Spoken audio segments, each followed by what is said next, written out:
Assalamualaikum warahmatullahi wabarakatuh. Selamat malam, salam sejahtera bagi kita semua. Salam Om Swastiastu, Namo Buddhaya, salam kebajikan. Yang terhormat Ibu Profesor Dr. Sri Rahayu Lestari, MSI, selaku Wakil Dekan 1 Fakultas MIPA Universitas Negeri Malang. Yang terhormat Bapak Latiful Anwar, SSI, MSc, PSD, selaku Ketua Departemen Matematika Universitas Negeri Malang. Yang terhormat Bapak Dr. Imam Rofiki, SSI, MPD, selaku dosen pendamping Himatika Vektor 2023. Yang saya hormati Ketua Dewan Mahasiswa Fakultas MIPA tahun 2023, Saudara Ahmad Muktafi Sofal Jamil atau yang mewakili. Yang saya hormati Bupati Mahasiswa Departemen Matematika tahun 2023, Saudara Thorikul Fadli. Dan yang saya banggakan, teman-teman panitia serta seluruh peserta Med Club 3. Pertama-tama, marilah kita panjatkan puji syukur kehadirat Tuhan Yang Maha Esa atas segala nikmat dan karunia yang telah dilimpahkan kepada kita hari ini. Sehingga kita bisa berkumpul dalam kegiatan Med Club 3 dengan keadaan sehat walafiat. Sholawat serta salam semoga senantiasa tercurahkan kepada junjungan kita, Nabi besar Muhammad Sallallahu Alaihi Wasallam, yang telah membimbing kita dari zaman jahiliyah menuju zaman Islamiyah. Med Club merupakan kegiatan diskusi dan belajar bersama yang dilakukan mahasiswa tingkat 1 Departemen Matematika Universitas Negeri Malang dengan tentor yang berkompeten dalam bidangnya. Pelaksanaan kali ini ditujukan untuk memantapkan persiapan UTS Ganjil mahasiswa Departemen Matematika Angkatan 2023. Pelaksanaan Med Club 3 ini mengusung tema Study Together and Enjoy the Mathematical Process. Perkenalkan, saya Muhammad Fadilah sebagai Master of Ceremony yang akan memandu jalannya kegiatan Med Club kali ini. Selanjutnya, izinkan saya membacakan susunan acara pada kegiatan malam ini. Yang pertama, pembukaan. Yang kedua, pembacaan doa. Yang ketiga, pembacaan tata tertib peserta. Yang keempat, pemaparan materi. Yang kelima, pembahasan kuis. Yang keenam, tanya jawab. Yang ketujuh, pembacaan doa. Dan diakhiri dengan dokumentasi dan penutup. Baik, memasuki acara selanjutnya yaitu pembacaan doa.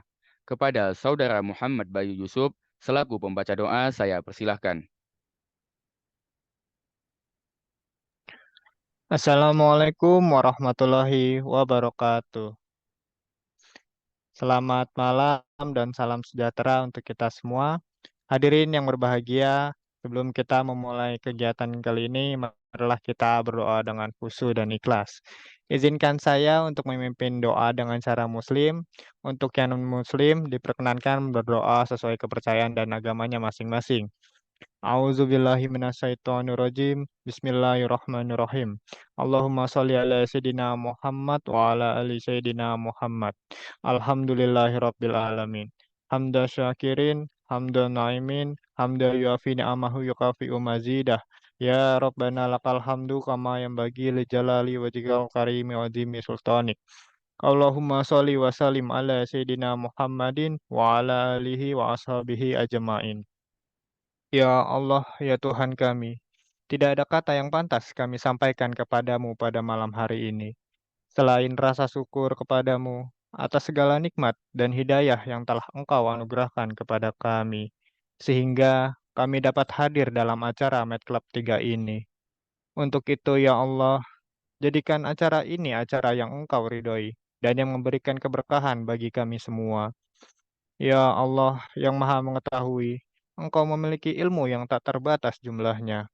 Anugerahkan kepada kami ilmu yang bermanfaat sebagai bekal kami dalam berprestasi dalam kehidupan ini.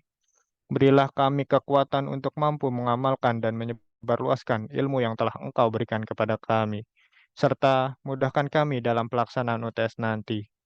Ya Allah yang Maha Pengampun, ampunilah dosa kami, dosa orang tua kami, dosa guru-guru kami, dosa saudara kami, dan dosa pemimpin-pemimpin kami. Jauhkanlah mereka dari panas api neraka. Ya Allah, Berikan sholawat dan salamu kepada Nabi Muhammad Sallallahu Alaihi Wasallam. Rabbana atina fid dunya hasanah wa fil akhirati hasanah wa qina azabannar. Wa sallallahu ala sayyidina Muhammad wa ala ali sayyidina Muhammad. Walhamdulillahi rabbil alamin. Wassalamualaikum warahmatullahi wabarakatuh. Waalaikumsalam warahmatullahi wabarakatuh. Amin, amin, amin ya Rabbal Alamin. Saya ucapkan terima kasih banyak kepada saudara baru atas pembacaan doanya. Baik, memasuki acara selanjutnya yaitu pembacaan tata tertib peserta. Kepada panitia yang bertugas share screen, saya persilahkan. Baik, saya bacakan. Tata tertib peserta Med Club 3. 1. Peserta berpakaian bebas, sopan, dan rapi. 2. Mengubah nama akun Zoom Meeting sesuai dengan format nama peserta underscore nama lengkap dengan contoh peserta underscore Putri Aulia. 3. Mematikan mikrofon pada saat acara berlangsung, kecuali pada saat dipersilahkan MC. 4. Peserta dianjurkan untuk mengaktifkan kamera dan menggunakan background Zoom yang telah dikirimkan panitia. 5. Peserta menyiapkan alat tulis untuk mencatat materi dan pembahasan soal. 6. Memastikan perangkat dan koneksi internet stabil. 7. Peserta yang ingin mengajukan pertanyaan pada sesi pembahasan soal dan tanya jawab dipersilahkan untuk menekan fitur raise hand pada Zoom Meeting. Setelah pertanyaan dijawab dan tidak ada tanggapan lain, peserta yang ingin bertanya dipersilahkan untuk lower hand. 8. Peserta yang mengajukan pertanyaan atau menanggapi pertanyaan diharapkan mengaktifkan mikrofon ketika dipersilahkan oleh MC. 9. Apabila terdapat kendala pada mikrofon, peserta yang ingin mengajukan pertanyaan pada sesi pembahasan soal dan tanya jawab dipersilahkan untuk mengetik di kolom komentar dengan format nama underscore pertanyaan. 10. Peserta dilarang membuat kegaduhan dalam bentuk apapun selama acara berlangsung yang dapat mengganggu jalannya acara. 11. Peserta wajib mengisi presensi di akhir acara dengan melampirkan bukti screenshot saat pelaksanaan kegiatan berlangsung. 12. Peserta wajib mengikuti seluruh rangkaian kegiatan. Baik, memasuki acara inti, yaitu pemaparan materi dan pembahasan kuis oleh tentor yang nantinya juga akan ada sesi tanya jawab setelah tentor selesai memaparkan materinya. Sebelum itu, izinkan saya membacakan CV tentor kita pada hari ini. Baik, tentor kita kali ini bernama Kak Faiz Afrian Syarifuddin. Kak Faiz ini merupakan mahasiswa Prodi Matematika Angkatan 2021. Selama menempuh pendidikan di Universitas Negeri Malang, Kak Faiz aktif mengikuti organisasi kemahasiswaan, yaitu Opus 275 dan KMUM. Di samping aktif berorganisasi, Kak Faiz juga aktif mengikuti ajang perlombaan hingga yang terakhir mendapat medali perak dalam ONMIPA PT tahun 2023. Baik, tanpa berlama-lama lagi, langsung saja kita dengarkan pemaparan materi dan pembahasan kuis dari tentor kita. Kepada tentor, waktu dan tempat saya persilahkan.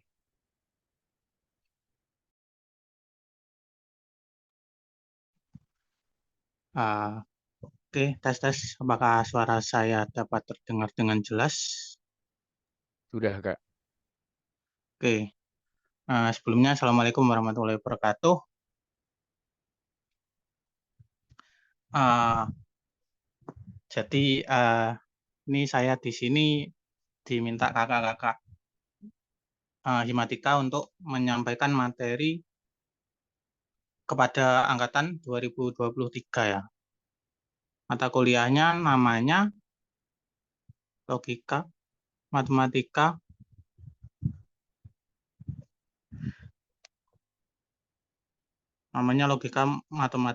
Logika dan Pembuktian Matematis. Oke. Kalau dari nama mata kuliahnya itu masih terdengar asing karena memang kurikulumnya yang tahun 2023 ini berbeda dengan kurikulum tahun-tahun sebelumnya.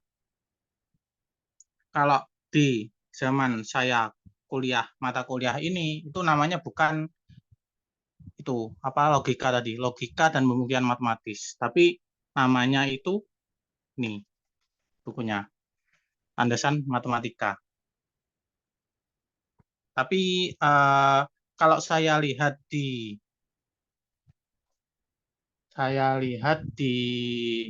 materi yang ada di logika itu ternyata sama persis dengan yang di landasan matematika ini. Jadi mungkin hanya ganti nama aja karena ya itu tadi kurikulumnya diganti.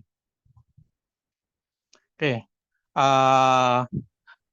sepertinya kalau kalian itu kebanyakan pakai buku yang ini ya, yang punyanya Moras. Kalau saya dulu pas kuliah itu pakainya ini, bukunya dosen-dosen UM, buatannya dosen UM. Jadinya bahasanya bahasa Indonesia, lebih mudah dipahami.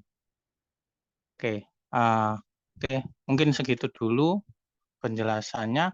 Langsung aja masuk ke materi intinya. Ini bukunya sebenarnya juga ngambilnya dari Moras itu. Bahasa kasarannya ya translatean, tapi yang translate itu orang-orang hebat, dosen semua. Bab 1 tentang himpunan. Oke. Kalau kalian tahu, himpunan itu definisinya itu nggak ada. Definisi formal dari himpunan itu nggak ada di matematika itu nggak ada. Himpunan ya kayak gitu aja.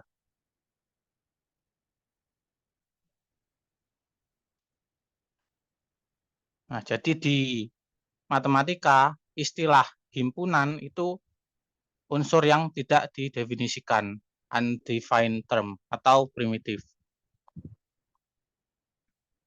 Kalau di buku-buku dulu itu ada yang mendefinisikan kumpulan objek-objek yang didefinisikan dengan jelas, tapi itu bukan definisi formalnya tentang himpunan.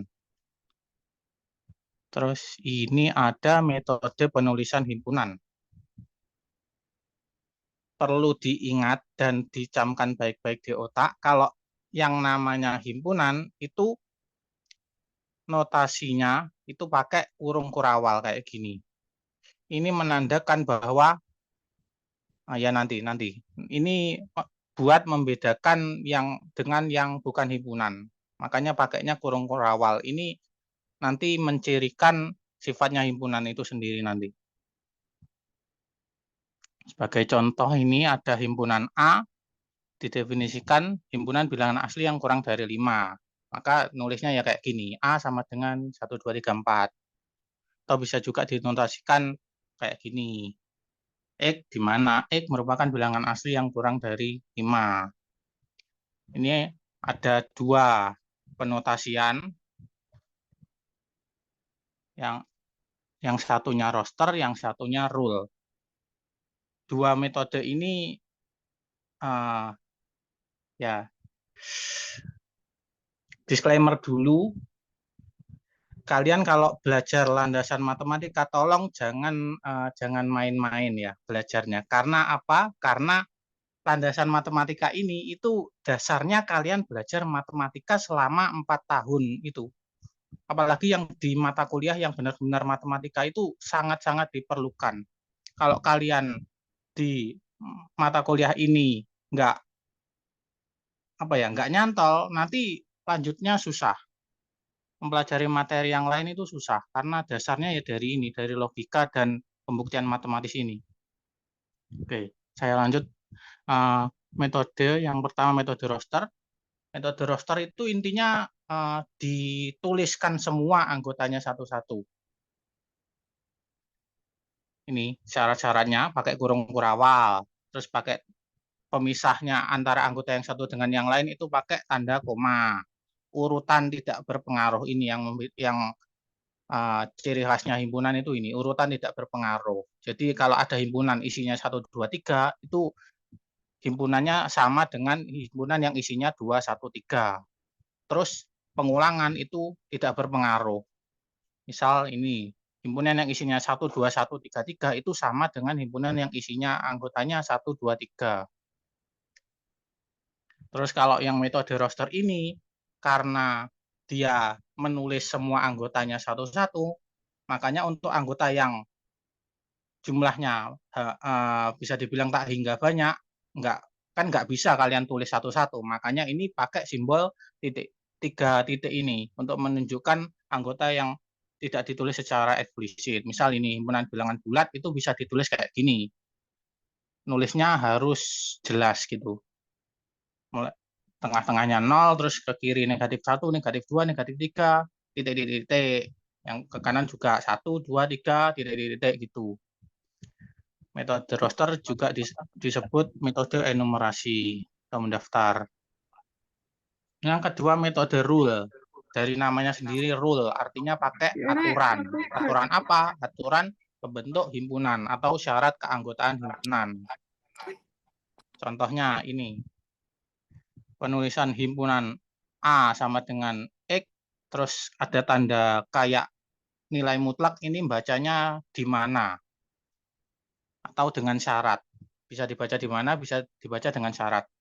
X merupakan bilangan asli yang kurang dari 5. Itu contoh penulisan himpunan dengan metode rule. Atau bisa juga ditulis kayak gini. A sama dengan X elemen N. N ini nanti dibahas di bawah ya. Terus X kurang dari 5. Bisa pakai yang dengan kata-kata atau dengan simbol matematika. Tapi kalau saya lebih sukanya ya ini, simbol matematika. Biar lebih ringkas saja.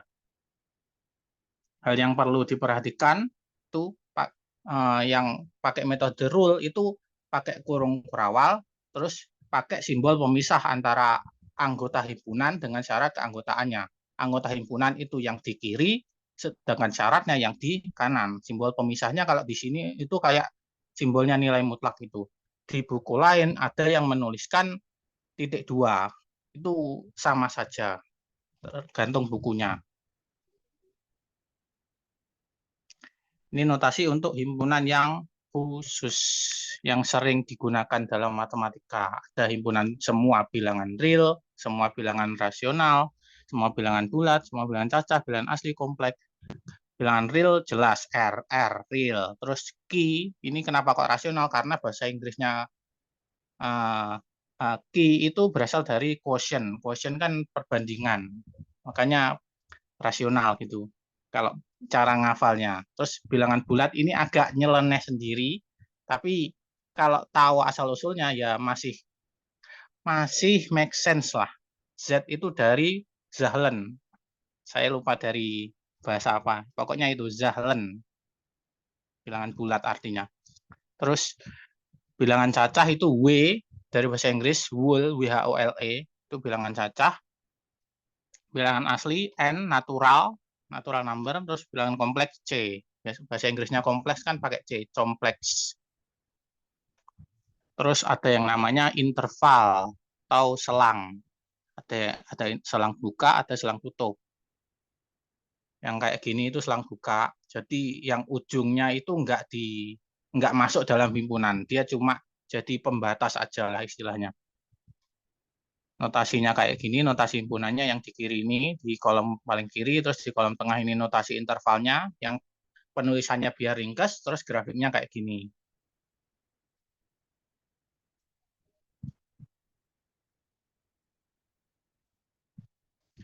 Ini kenapa kok kita tidak diperkenankan menotasikan X anggota Q dengan syarat ini sebagai ini? Kenapa? Karena ingat, interval itu cuma berlaku di bilangan real. Berlakunya di bilangan real. Sedangkan yang himpunan yang dimaksud tadi ini kan X elemen Q. Q-nya kan bilangan rasional. Jadinya nggak boleh. Nggak boleh yang kayak gini, yang X elemen Q, 2 kurang dari X kurang dari sama dengan 6 ini nggak boleh ditulis sebagai interval buka, kurung buka 2, terus kurung siku 6 ini nggak boleh.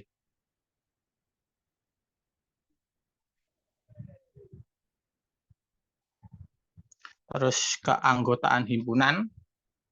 Syarat keanggotaan himpunan itu biasa disimbolkan dengan kayak huruf E ini. Bacanya elemen atau anggota atau unsur.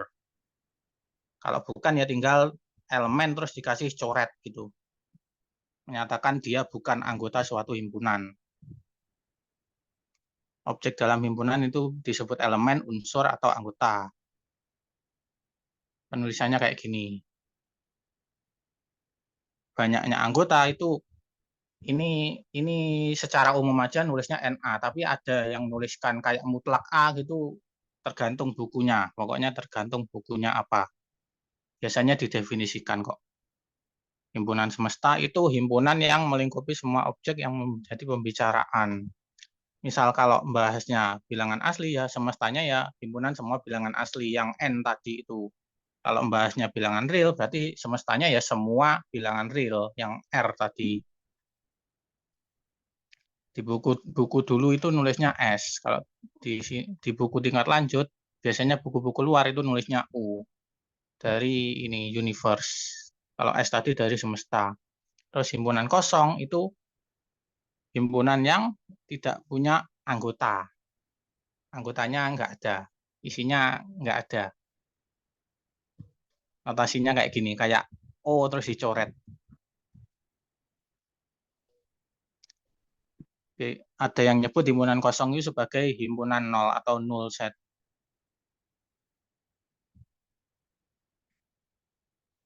Ingat, himpunan kosong itu beda dengan himpunan yang anggotanya hanya nol. Kalau himpunan kosong itu anggotanya nggak ada isinya sama sekali. Sedangkan kalau himpunan yang anggotanya nol ya ini himpunan terus isinya nol, bilangan nol. Makanya yang himpunan nol itu agak jarang digunakan. Biar nggak rancu dengan himpunan nol, himpunan yang anggotanya nol. Terus ada relasi antar himpunan, ada kesamaan dua himpunan. Ini himpunan A dan B dikatakan sama kalau anggotanya sama persis, sama plek. Ada satu saja anggota yang nggak sama. Misal A sama B, ada satu saja anggota di A yang tapi dia bukan anggota di B, itu nggak boleh dikatakan sama. Begitu juga sebaliknya. Kalau ada satu aja anggota di B, itu bukan anggota di A, maka nggak boleh dikatakan A sama dengan B.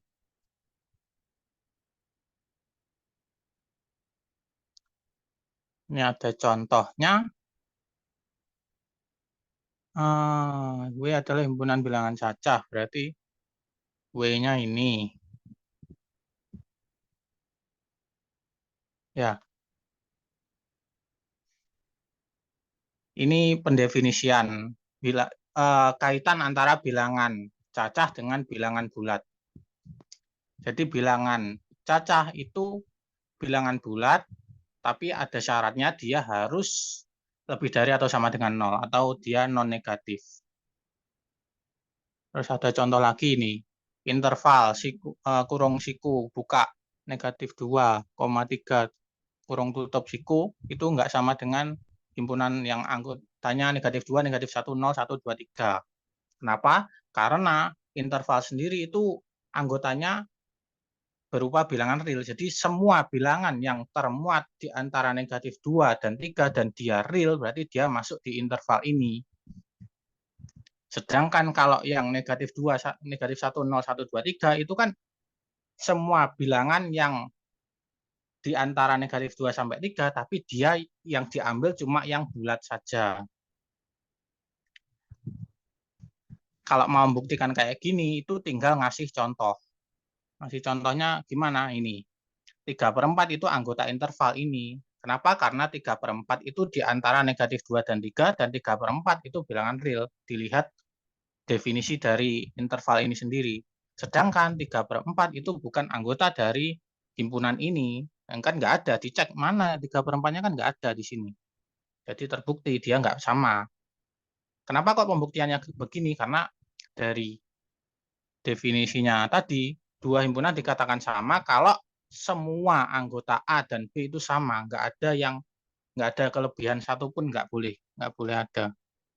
Kalau ada satu saja yang nggak sama itu dia dikatakan himpunannya tidak sama. Ini agak membingungkan sedikit ini. Himpunan kosong itu tidak sama dengan himpunan yang anggotanya himpunan kosong. Ini agak membingungkan, tapi ya emang gini sih. Konsep sangat konsep sekali ini. Karena cara alasannya atau buktinya itu simpel sekali. Karena himpunan kosong itu anggota dari himpunan yang isinya himpunan kosong, tetapi himpunan kosong bukan anggota dari himpunan kosong. Jadi yang ruas kiri ini anggota dari yang ruas kanan, tetapi yang ruas kanan bukan anggota dari yang ruas kiri. Kenapa kok yang ruas kanan bukan anggota dari yang ruas kiri? Karena himpunan kosong itu nggak punya anggota. Jadinya ya himpunan apapun atau unsur apapun atau anggota apapun itu bukan anggotanya himpunan kosong, karena himpunan kosong sendiri itu nggak ada anggotanya sama sekali. Yang ini juga sama. Himpunan yang isinya 1,2 itu tidak sama dengan himpunan yang anggotanya itu isinya himpunan lagi yang isinya 1,2. Alasannya kenapa? Himpunan 1,2 ini ya alasannya sama dengan yang di atas tadi ya. Himpunan yang 1,2 ini anggotanya yang kanan, tapi yang kanan ini bukan anggota dari yang kiri.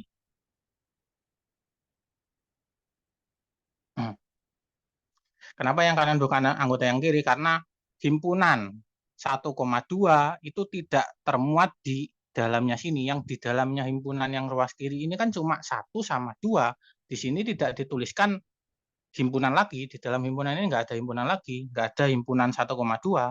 Jadinya ya yang ruas kanan ini bukan anggota yang ruas kiri. Makanya tidak sama. Terus ada yang namanya himpunan bagian. Himpunan A merupakan himpunan bagian B, itu dinotasikan kayak gini. Di buku lain ada juga yang menuliskan ini, terus nggak ada underscore-nya di bawah ini, nggak ada stripnya ini. Sedangkan notasi bukan himpunan bagian ya analog, tinggal dicoret aja. Terus kalau superset itu tinggal balik aja, balik tanda. Kalau yang ini tadi namanya subset, yang A himpunan bagian B ini subset, terus yang tandanya dibalik itu superset. Maknanya analog lah.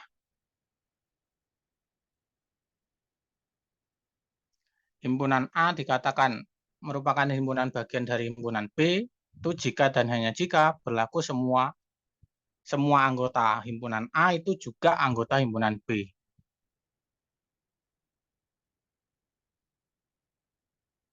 Contohnya ini. PQRS. Ini Q-nya itu himpunan bagian dari P. Kenapa? Karena negatif 2 itu ada di P. Negatif 1 juga ada, 1 juga ada, 2 juga ada. Makanya Q ini himpunan bagian dari P. Tapi P bukan himpunan bagian dari Q karena ada 0. 0 itu anggota P, tapi 0 bukan anggota Q. Makanya di sini kesimpulannya P bukan himpunan bagian Q, tapi Q himpunan bagian P. Terus ini sisanya juga sama.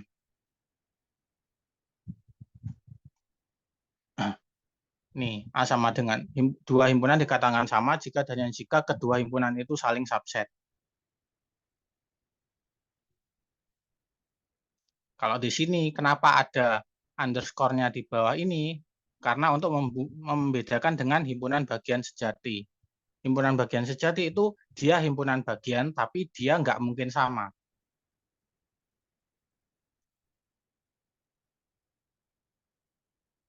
Dia himpunan bagian, tapi dia nggak sama. Terus himpunan kuasa itu himpunan yang dibuat dari ini, semua himpunan bagian dari himpunan A. Contohnya ini, kalau A-nya isinya cuma 0, ya himpunan kuasa A ya isinya himpunan dari himpunan kuasa dari A itu isinya ya semua himpunan bagian dari A. Himpunan kosong itu jelas himpunan bagian dari semua himpunan. Berarti himpunan kosong masuk himpunan bagian dari A. Terus karena A ini isinya cuma satu anggota, maka ya himpunan bagian yang lain ya A itu sendiri. Makanya di sini isinya kayak gini. Contoh yang kedua ini. Pokoknya kalau di himpunan kuasa itu himpunan kosong pasti ada. Karena kenapa? Karena himpunan kosong itu pasti himpunan bagian dari sembarang himpunan apapun. Makanya di sini pasti himpunan kosongnya masuk. Yang contoh yang kedua ini, kenapa kayak gini? Karena A-nya ini itu himpunan yang isinya himpunan kosong. Makanya di sini ada kayak gini. Ini beda ini. Beda anggota. Himpunan kosong sama himpunan yang isinya himpunan kosong itu beda. Ada teorema yang mengatakan bahwa banyaknya anggota dari himpunan kuasa itu 2 pangkat N.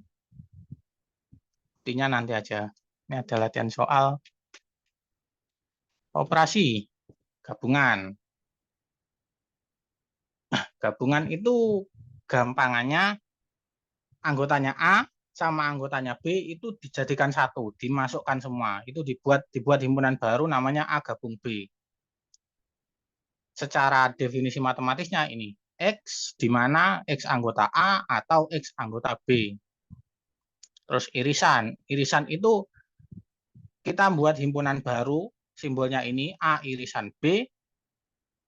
Syaratnya isinya anggotanya itu adalah semua anggota yang di A ada, di B juga ada. Makanya di sini definisinya X di mana X anggota A dan juga X-nya harus anggota B. Dua himpunan dikatakan saling asing atau saling lepas atau disjoin jika irisan dua himpunan itu adalah himpunan kosong. Contohnya bisa kalian baca di buku sendiri atau yang di Moras juga ada. Komplement itu ada yang menotasikan C, ada yang menotasikan kayak aksen gini.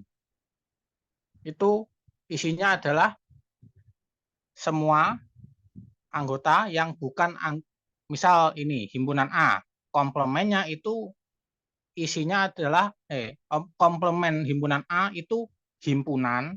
Jadi komplemen dari himpunan itu juga merupakan himpunan, tapi isinya himpunannya itu adalah semua anggota yang bukan himpunan A, tapi masih termasuk di semestanya, masih termasuk di universe-nya tadi. Makanya di sini definisi matematisnya A komplemen itu X anggota semesta, himpunan semesta, di mana X bukan anggota A.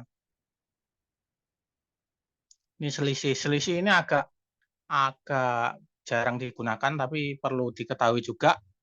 Ada yang menotasikan negatif kayak gini, kayak tanda pengurangan, ada yang menotasikan kayak garis miring, kayak pembagian gitu. Pengertiannya kayak gini. Jadi seolah-olah anggotanya di A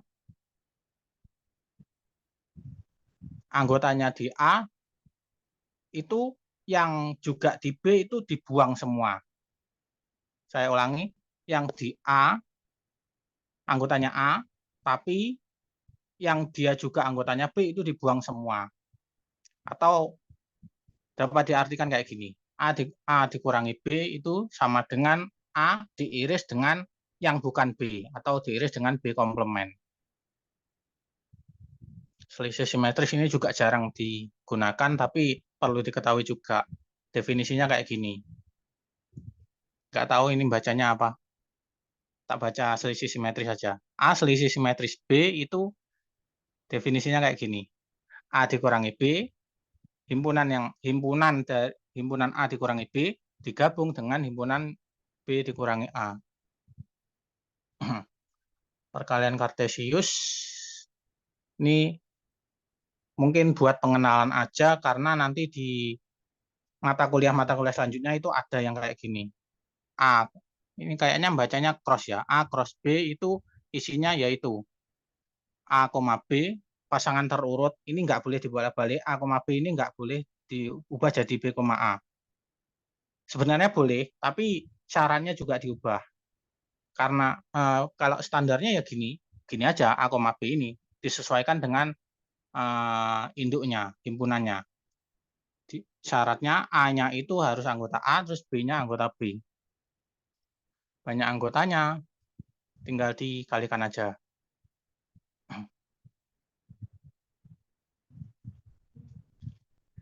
Ini sifat-sifatnya, di mana A gabung dengan yang komplemennya A itu semestanya, terus kalau diiris itu ya himpunan kosong, komplemen dari komplemen himpunan itu ya himpunan itu sendiri. Sifat idempoten, himpunan A digabung dengan himpunan A ya A sendiri, kalau diiris ya A sendiri. Identitas ya kayak gini. Kalau digabung dengan himpunan kosong ya nggak nambah anggota, kalau diiris dengan semesta ya nggak mengurangi anggota. Komutatif, himpunan itu bisa dibolak-balik, A gabung B sama dengan B gabung A iris B sama dengan B iris A. Asosiatif juga, distributif. Distributifnya ini emang agak berbeda. Ini kenapa kok kurungnya hilang ya? Terus De Morgan. De Morgan ini yang nanti kalian kenal di mata kuliah selanjutnya, namanya aljabar linear dengan Shock and Suss theorem. Komplemen dari himpunan gabungan A dengan B itu sama dengan himpunan A komplemen diiris dengan himpunan B komplemen.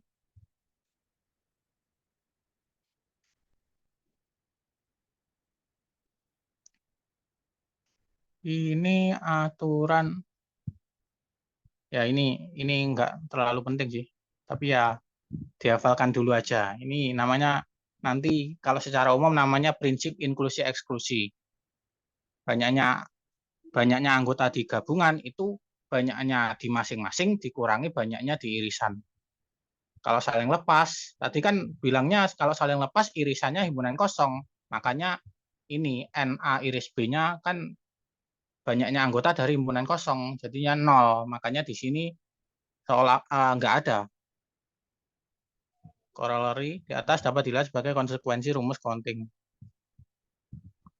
Kaidah perkalian ya dikali-kali gitu. Terus banyaknya susunan, ini permutasi. Apalagi nih? Ya, kalau di logika kayaknya nggak terlalu ditekankan ini deh. Tapi harusnya kalian udah dapat sih pas SMA materi statistika dan peluang. Sekarang masuk di logika. Yang pertama proposisi atau pernyataan. Pernyataan itu perlu ditekankan dia adalah kalimat deklaratif. Dia tujuannya ngasih informasi. Dan informasinya itu udah jelas. Dia itu nilainya kalau nggak benar, ya salah. Dia nggak mungkin nilainya keduanya. Dia nggak mungkin benar dan salah sekaligus, nggak mungkin.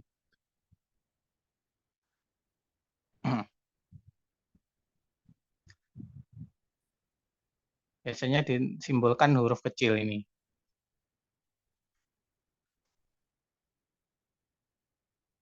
Ini terus dikenalkan dengan simbol kayak gini. Ini kayak melengkung, terus dikasih P, ini bacanya tidak P atau negasi P. Negasi itu bernilai benar ketika pernyataannya atau proposisinya benar salah. Tabel kebenarannya kayak gini. Kalau perkara tabel kebenaran kayaknya seharusnya kalian sudah paham lah cara membuatnya, cara membuatnya. Terus di sini ada dikasihkan istilah konjungsi dan disjungsi. Konjungsi itu notasinya kayak gini, kayak tanda kurang dari tapi madepnya ke bawah, itu bacanya P dan Q. Pernyataannya itu bernilai benar hanya jika dia P dan Q-nya itu keduanya benar. Kalau disjungsi itu bernilai benar ketika salah satunya itu benar, atau bisa dikatakan dia bernilai salah hanya jika keduanya P dan Q-nya itu salah. Itu kalau disjungsi, notasinya kayak gini, kayak U, tapi lancip. Tabelnya kayak gini, bisa dibaca sendiri nanti tabelnya.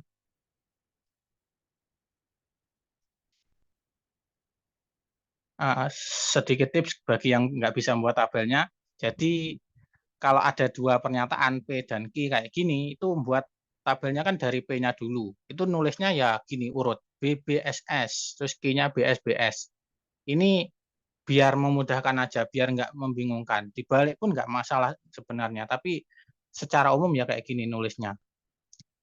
Yang paling kiri itu ya BBSS, yang keduanya BSBS. Nanti kalau ditambahi ditambahi pernyataan R gitu, berarti R-nya yang 4 pertama itu ditulis B semua, BBBB, terus ini ngulang lagi di bawahnya BBSS, yang B-nya juga BSBS, baru yang R-nya SSSS. Berpola.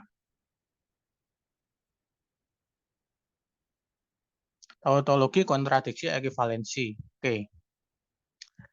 Tautologi itu pernyataan yang nilai kebenarannya selalu benar untuk semua kemungkinan. Sedangkan kontradiksi itu pernyataan yang nilai kebenarannya selalu salah untuk semua kemungkinan atau semua komponen yang mungkin. Contohnya ini, perhatikan kolom terakhir pada tabel 23 sampai 26. Nih, yang ini P atau negasi dari P dan Q ini kan di tabel kebenarannya dia benar semua. Nah, makanya pernyataan yang ini namanya tautologi. Yang di tabel 2.4, nah ini P atau negasi P ini juga tautologi karena dia kebenarannya selalu benar untuk semua kemungkinan P dan negasi P-nya. Terus ada lagi ini P dan Q dan negasi dari P atau Q ini. Kalau dibuat tabel kebenarannya dia selalu salah untuk semua kemungkinan P sama Q-nya. Kan yang dilihat P dan Q-nya, yang lainnya ini yang kolom ketiga sampai kelima ini kan mengikuti dari yang kolom pertama dan kedua. P dan negasi P ini juga kontradiksi karena dia selalu salah untuk semua kemungkinan. 2. Bentuk pernyataan majemuk yang nilai kebenarannya identik atau persis gitu untuk semua komponen itu dikatakan ekuivalen atau setara secara logis. Terus ini dikenalkan dengan kondisional. Pernyataan P implikasi Q, notasinya gini, P panah Q, ini bacanya jika P maka Q, itu pernyataan yang selalu benar. Kecuali pada kasus ketika P-nya atau syaratnya itu benar, tapi kesimpulannya salah, Q-nya salah. Itu nilai kebenaran dari jika P maka Q, itu kayak gitu. Dia itu selalu benar, tapi dia jika P maka Q ini salah. Kalau pernyataan P-nya benar, tapi Q-nya salah. Namanya itu kondisional. P-nya itu disebut premis, Q-nya itu disebut konklusi atau kesimpulan. Premis bisa disebut hipotesis, anteseden, kondisi ini. Terus Q ini konklusi, konsekuen, kesimpulan. Tabel kebenarannya kayak gini. Dia bernilai salah hanya ketika P-nya benar dan Q-nya salah. Cara mengekspresikannya ada banyak. Bisa yang aslinya kan ini, jika P maka Q. Atau ada yang mengekspresikan jika P, Q ini, atau P mengakibatkan Q. Q jika P, kan tinggal bolak-balik aja. P hanya jika Q ini. P syarat cukup, Q syarat perlu.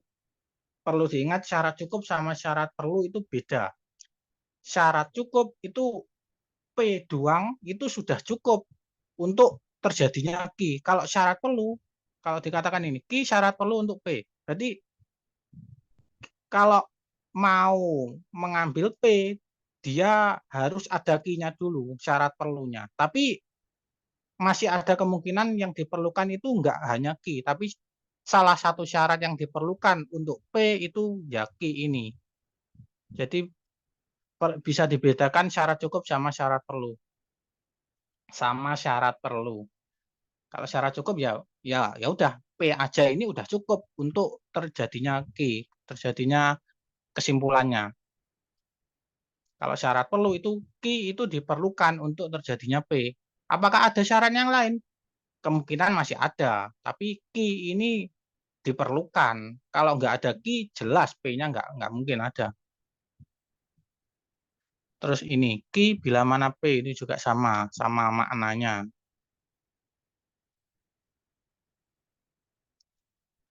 Contoh satu aja ini, nomor satu. Orang mana ya? Ini nomor 5. Banjir bandang terjadi bila mana hutang ditebangi. Ini kan kurang jelas jika makanya. Makanya perlu diubah. Jadinya kayak gimana? Kayak gini, jika hutan ditebangi maka banjir terjadi. Dilihat kayak yang ini tadi, Ki bila mana P. Itu berarti jika P maka Ki itu sama dengan Ki bila mana P. Ini Ki-nya yang mana? Ki-nya banjir bandang, P-nya hutan ditebangi. Ki bila mana P. Nah ini. Makanya kalau diubah jadi jika maka, jadinya ya jika hutan ditebangi, maka banjir bandang terjadi. Terkadang kalau di materi logika ini perlu apa ya? Dipikir secara logis, secara kenyataannya. Terkadang perlu, tapi jangan terlalu di apa sih namanya? Jangan benar-benar dipikirkan secara kenyataan, tapi terkadang memang perlu biar lebih mudah mengingat aja. Kalau ini jika P maka Q itu kondisional, maka jika negasi Q maka negasi P itu kontrapositif, jika Q maka P itu konvers, jika negasi P maka negasi Q itu invers. Jadi kalau invers itu tidak ditukar tapi dinegasi semua. Kalau konvers itu cuma ditukar tapi nggak dinegasi. Kalau kontrapositif itu ditukar sama dinegasi. Ini ngambil dari definisi ekuivalen tadi. Jika P maka Q itu ekuivalen dengan kontrapositifnya. Buktinya ini, pakai tabel kebenaran. Dia sama persis. Kebenaran dari jika P maka Q dengan kebenaran dari jika negasi Q maka negasi P itu sama persis. BSBB.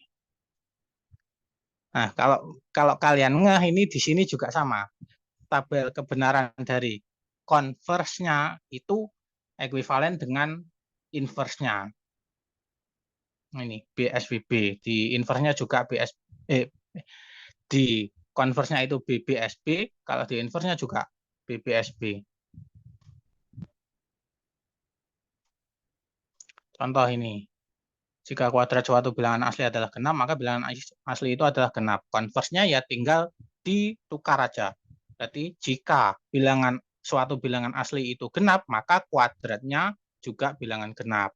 Inversnya, jika kuadrat suatu bilangan asli adalah tidak genap atau bukan genap atau ganjil, itu terserah mau pakai yang mana, maka bilangan asli itu bukan genap atau tidak genap atau ganjil, terserah. Kontraposisinya ya dibalik terus di inverse. Waduh, lah kok tinggal 30 menit. Di kondisional itu jika dan hanya jika. Ini kalau secara definisinya ya jika P maka Q dan juga jika Q maka P. Tabel kebenarannya ini. Mereka P jika dan hanya jika Q itu bernilai benar ketika kebenaran dari yang di jika dan hanya jikanya itu sama-sama benar atau sama-sama salah. Teorema proposisi ini kalau saya sendiri jujur nggak hafal teoremanya. Validitas, penarikan kesimpulan.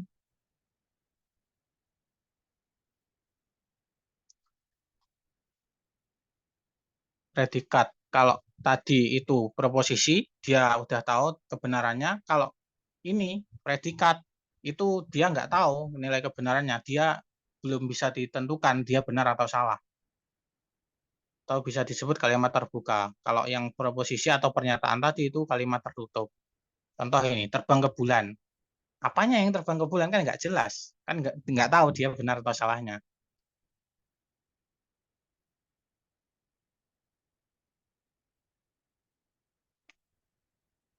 Makanya biasanya nulisnya ini, PX atau GY gini. Kuantor universal atau kuantor umum. Itu ditandai dengan ini, setiap atau semua. Kalau yang yang bukan atau tidak itu pakainya ini, tidak ada. Kalau notasinya ini, kayak A tapi kebalik. Mungkin ini apa ya, dari bahasa Inggrisnya. Semua kan all. All kan diawali dengan huruf A, makanya di sini notasinya ini A. A tapi dibalik ini. For all X, untuk setiap X. Terus BX ini kan tadi predikatnya.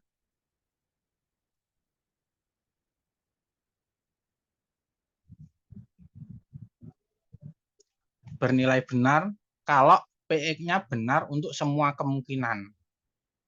Bernilai salah kalau ada satu saja X yang buat PX-nya salah. Sedangkan yang satunya kuantor eksistensial atau kuantor khusus. Eksis berarti ada atau terdapat atau beberapa. Nulisnya kayak gini, kayak huruf E tapi kebalik. Mungkin ya dari bahasa Inggrisnya itu eksis, ada. Terdapat, bacanya terdapat X sehingga PX ini apa gitu. Bernilai benar kalau ada satu aja X yang buat PX-nya itu benar. Jadi bisa dikasih contoh. Sedangkan dia bernilai salah kalau dari semua kemungkinan itu nggak ada yang membuat PX-nya benar atau dari semua kemungkinannya PX-nya salah. Terus apa ini kesetaraan? Ya ini mirip kayak yang ekuivalen tadi, tapi ini terkait dengan yang itu, predikat atau kuantornya. De Morgan. Negasi dari terdapat X sehingga PX itu sama dengan untuk setiap X sehingga negasi PX. Ini juga gitu, mirip dengan yang tadi, yang De Morgan yang di himpunan tadi. Bacanya ini. Kapan bernilai benar ini? Untuk setiap X, PX-nya salah. Kapan negasinya salah? Ada X sehingga PX-nya benar. Proposisi beberapa variabel ini berarti variabelnya lebih dari satu atau predikatnya. Ini bacanya ya tinggal ngikuti aja, ngikuti dari artinya per variabel ini. Berarti yang nomor satu ini ya untuk setiap X, untuk setiap Y, PXY, bla bla bla gitu. Atau ini, kalau contoh cara membacanya ini, untuk setiap orang X, untuk setiap jenis buah Y, sehingga orang X suka makan buah Y. Itu contohnya. Ada 8 kemungkinan. Ini membuat implikasinya. Kalau untuk setiap X, untuk setiap Y, maka bisa dibawa ke ada X untuk setiap Y. Kalau ada X untuk setiap Y, bisa dibawa ke untuk setiap Y ada X. Terus bisa dibawa ke ada X, ada Y. Itu tabelnya gitu. Perlu diingat, ini yang dari atas bisa ke bawah, tapi dari yang ke bawah nggak bisa ke atas. Oke, kayaknya sudah, karena ini udah ganti pembuktian matematika. Sekarang kita menuju ke pembahasan pretest, karena waktunya tinggal berapa menit tadi? Saya dicek jam berapa ini? Yes, lanjut ke pretestnya aja. Masya Allah, buka kok ya lu momot.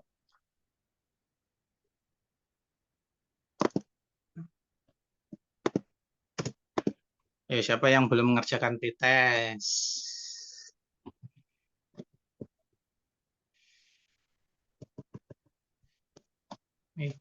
Ada 5 soal di sini. Soal yang pertama ini tinggal nuliskan aja metode roster. Jadi ini kan metode rule, ada pembatasnya ini, ada kayak nilai mutlaknya ini kan yang di kiri ini kan anggota himpunannya, yang di kanan itu syarat keanggotaannya. Makanya di sini berarti perlu dicek dulu yang mutlak ini terjadi kesamaannya kapan. Aduh, kapan ini ya? Berarti bagi kasus ketika yang ruas kiri ini lebih dari sama dengan 0 dan juga yang ruas kanan ini lebih dari sama dengan 0, maka yang ruas kiri ini nggak dikasih negatif karena nilai mutlak. Yang ruas kanan juga nggak dikasih negatif. Terus kedua ruas dikurangi yang ruas kanan, biar yang ruas kanan jadi 0. Jadinya X kuadrat tambah 6X ditambah 5. Nah, yang ini kan jadi X plus 5, X plus 1 sama dengan 0. Berarti X sama dengan 5, negatif. Atau X plus 5 sama dengan 0, atau X plus 1 sama dengan 0. Makanya didapatkan X-nya negatif 5, atau X-nya sama dengan negatif 1. Apakah sudah sampai sini? Belum. Kita perlu ngecek negatif 5 sama negatif 1 itu memenuhi syarat kita apa enggak? Syaratnya kan ini. Dia yang 2x kuadrat tambah 2x kurangi 1 itu harus lebih dari sama dengan 0. Yang satunya juga gitu. Kalau dicek di sini negatif 5, 2 kali negatif 5 kuadrat 50. 50 tambah S ini berarti memenuhi. Yang ini negatif 25 tambah 20 memenuhi. Berarti negatif 5 memenuhi. Ini tak bold aja biar gampang. Yang negatif 1, negatif 2 kali negatif 1 kuadrat, 2 tambah 2 kali negatif 1. Berarti 0. 0 kurangi 1 lebih dari sama. Nah, ini nggak memenuhi. Makanya ini tidak memenuhi yang negatif 1. Jadi X sama dengan negatif 5. Itu baru satu kasus. Kasus ketika keduanya lebih dari sama dengan 0. Ada kasus ketika yang kiri ini negatif, yang kanan masih positif. Maka yang kiri ini diganti jadi negatifnya. Jadi ini perlu dikasih negatif. Ini saya ngebut karena kayaknya udah belajar nilai mutlak kan pas SMA. Semoga masih ingat. X kuadrat kurangi 4X kurangi 6. Nah, jadi paling enak ya dipindah ke ruas kanan semua atau dikasih negatif. Itu berarti 3X kuadrat dikurangi 2X kurangi 7 sama dengan 0. Ini kalau difaktorkan berapa ya?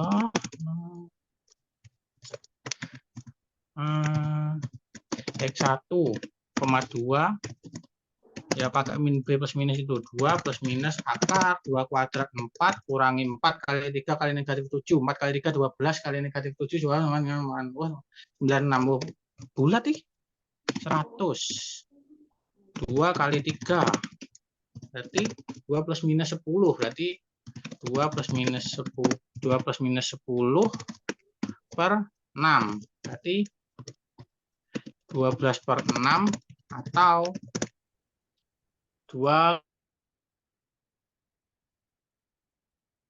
kurangi 10 negatif 8. Ya gitu seterusnya ya. Tinggal dilanjutkan aja. Terus nanti kalau metode roster berarti yang memenuhi itu nanti dibuat himpunannya. Jadi yang ini tadi baru ketemu yang negatif 5. Terus sisanya apa gitu. Dicek yang kasus yang lain. Ini kan baru kasus kedua. Kalau dibahas nanti nggak cukup waktunya. Yang B ini. Himpunan B itu anggotanya A. Tapi dia harus bilangan rasional. Syarat A-nya gimana? A-nya itu dibaca yang kanan ini, dipahami baik-baik. Tiba-tiba dia bilang Fx itu X per X kuadrat kurangi 3X tambah 2. Terus dikaitkan dengan A. Discontinue pada X sama dengan A. Padahal dia discontinue ketika penyebutnya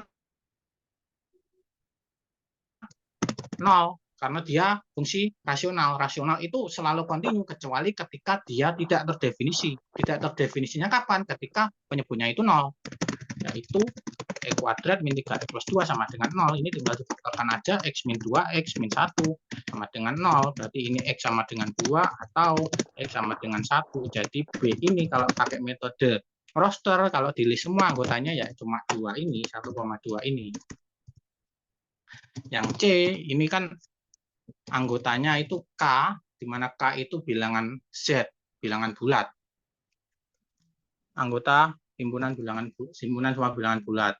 Syaratnya gimana? K-nya itu harus lebih dari negatif 5, kurang dari sama dengan 4. Ingat yang kiri ini nggak ada sama dengannya, yang kanan nggak ada sama dengannya. Berarti negatif 5-nya nggak ikut, berarti mulai dari negatif 4, negatif 3, negatif 2, dan seterusnya.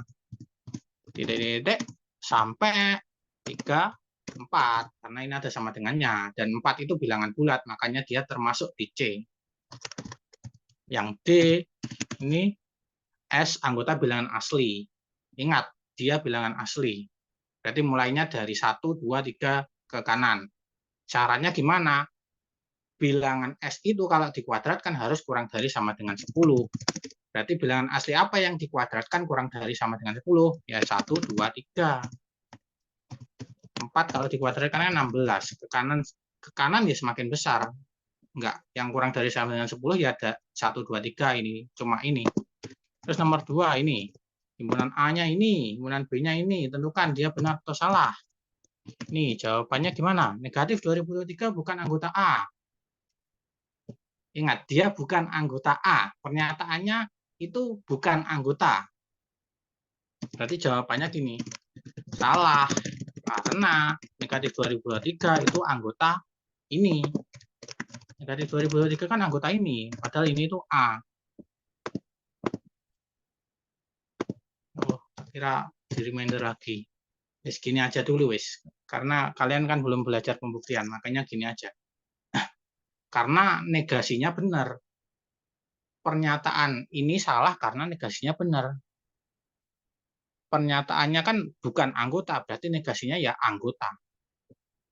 Yang B ini, A gabung B itu jadinya kayak gini. Padahal A-nya ini, B-nya ini. Ya jelas salah dong. Karena apa? Karena apa ya? B itu isinya ya kayak gini. Karena ada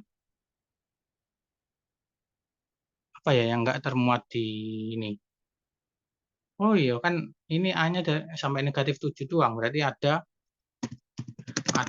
negatif 6 itu anggotanya yang ruas kanan. Tetapi negatif 6 itu bukan anggota yang ruas kiri. Bisa dicek. A gabung B kan A ini kan interval dari negatif tak hingga sampai negatif 7. Negatif 7-nya masuk. Digabung dengan himpunan bilangan bulat dari negatif 1 sampai 6. Diambil yang bulat-bulat toh. Berarti kan negatif 6 nggak ada di gabungannya ini. Makanya itu. Terus A iris B, himpunan kosong. Ya, dilihat, ini kan dari negatif tak hingga sampai negatif 7. Sedangkan B itu dari negatif 1 sampai 6. Ini kan udah urut. Ya udah jelas dong. Berarti ini benar. Kalau diiris nggak ada yang sama anggotanya dari A sama B. Jadi yang D ini A dikurangi B sama dengan A. Karena irisannya kosong, berarti apa ya? Karena irisannya kosong, maka himpunan A dikurangi dengan B, berarti yang termasuk anggota B dibuang gitu. Padahal irisannya aja kosong, berarti anggotanya B itu nggak ada yang masuk di A sama sekali. Berarti ya A dikurangi dengan B itu ya tetap dia sendiri. Maka pernyataan yang D ini juga bernilai benar. Lanjut nomor 3. Ini nggak tahu sih saya ini nggak tahu melenceng apa nggak melenceng dari materi UTS atau enggak. Karena ya spontan aja buat soalnya. Tiba-tiba disuruh membuktikan gitu. X sembarang himpunan. Di sini ini himpunan kosong. Buktikan bahwa himpunan kosong itu subset dari E. Buktikan. Ingat bahwa A subset B itu jika dan hanya jika atau ekuivalen dengan X anggota A. Jika X anggota A, maka X anggota B. Terus jawabannya gini, karena ingat bahwa itu merupakan suatu kondisional. Jika maka kan kondisional bernilai salah hanya jika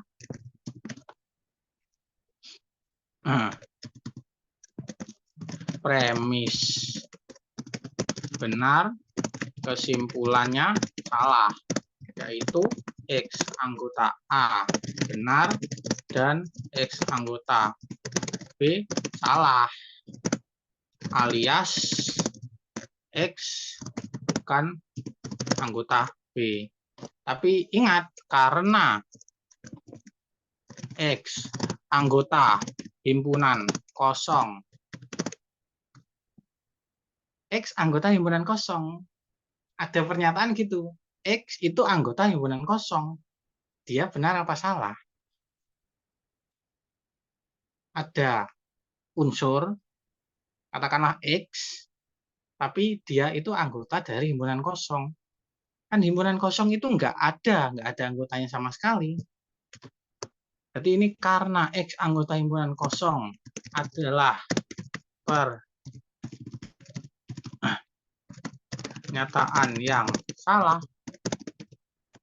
atau maka premisnya salah.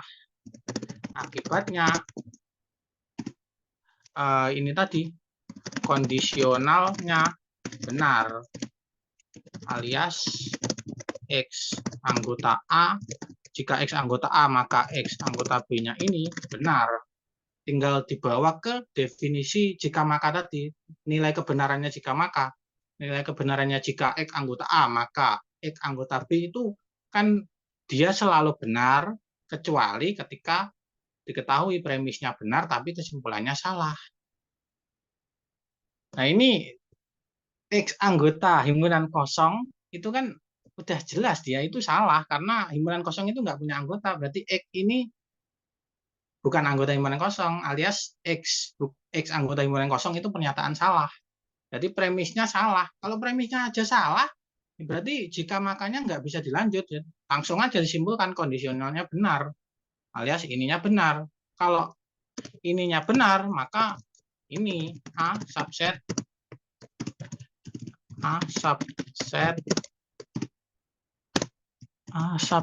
subset tag B. Nah, ini benar. Kok A sih himpunan kosong? Nah, X anggota himpunan kosong, X anggota X. Jadi kesimpulannya himpunan kosong itu subset dari himpunan X. Udah begini aja dulu. Kalau masalah perapiannya nanti aja, kalau udah mau belajar tentang pembuktian. Nomor 4 ini tinggal nentuin inverse, converse, kontrapositif. Ini nggak jelas ini. Saya bangga hanya jika saya wibu. Kalau yang masih bingung, ini itu inverse-nya apa, converse-nya apa, kontrapositifnya apa, kita ubah dulu dia jadi bentuk jika maka. Saya bangga hanya jika saya wibu itu kalau diubah menjadi bentuk jika titik-titik maka titik-titik, jadinya kan gini, jika saya wibu maka saya bangga. Inverse-nya tinggal ngasih keduanya yang di jikanya itu dikasih tidak atau bukan, yang di makanya juga dikasih tidak atau bukan. Makanya inverse-nya adalah, ini tak kasih tanda petik biar kelihatan kalimatnya. Inverse-nya, jika saya tidak wibu, tidak apa bukan ya? Bukan aja, bukan wibu, maka saya, nah kalau bukan bangga itu kayak agak aneh, berarti saya tidak bangga. Jadi kalau di logika itu tidak sama bukan itu sama maknanya. Tinggal penggunaannya aja lebih cocok pakai tidak atau pakai bukan.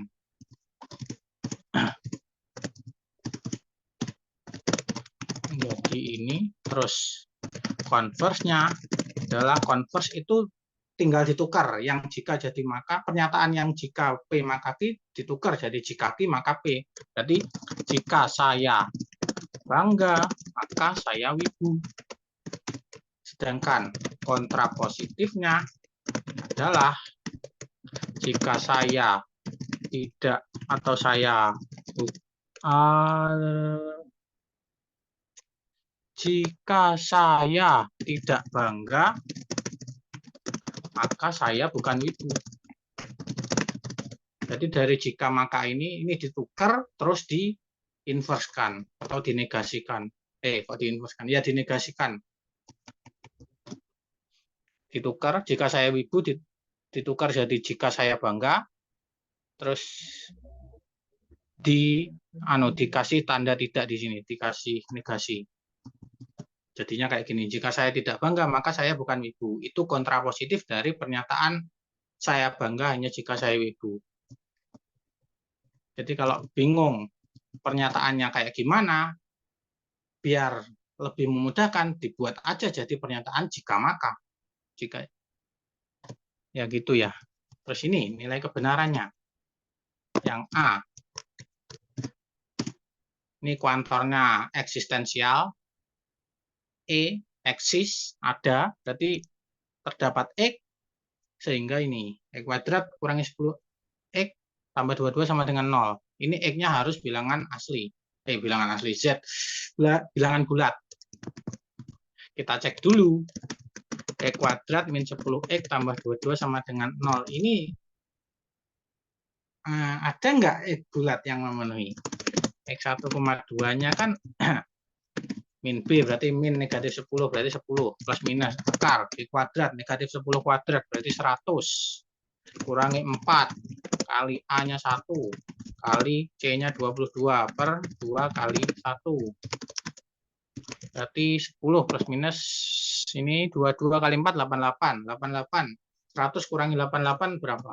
12. Nah ini kan akar 12 10 plus minus akar 12 itu kan 2 akar 3 per 2. Nah, 10 per 2 itu 5.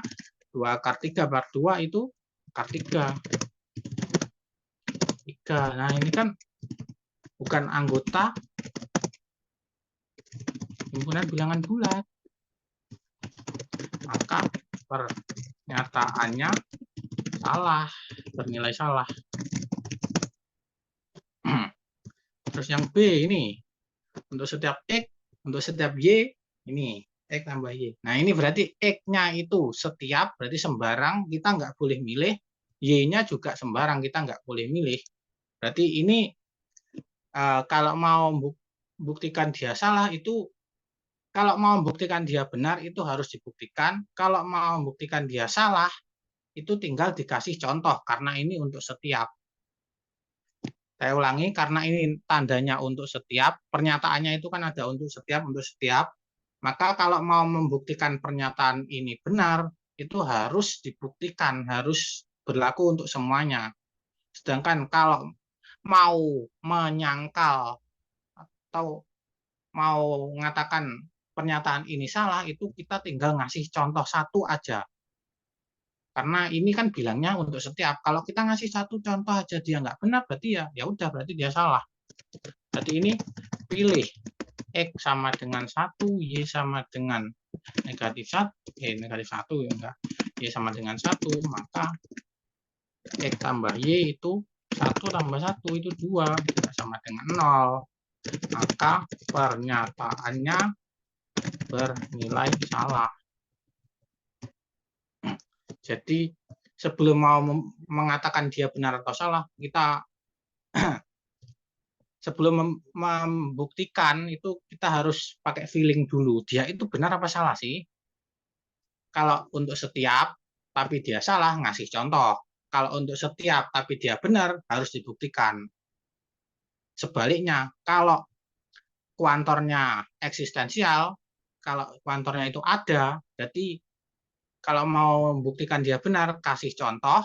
Kalau mau membuktikan dia salah, buktikan untuk semuanya itu salah. Sama kayak yang tadi. Nah ini, untuk setiap X ada Y.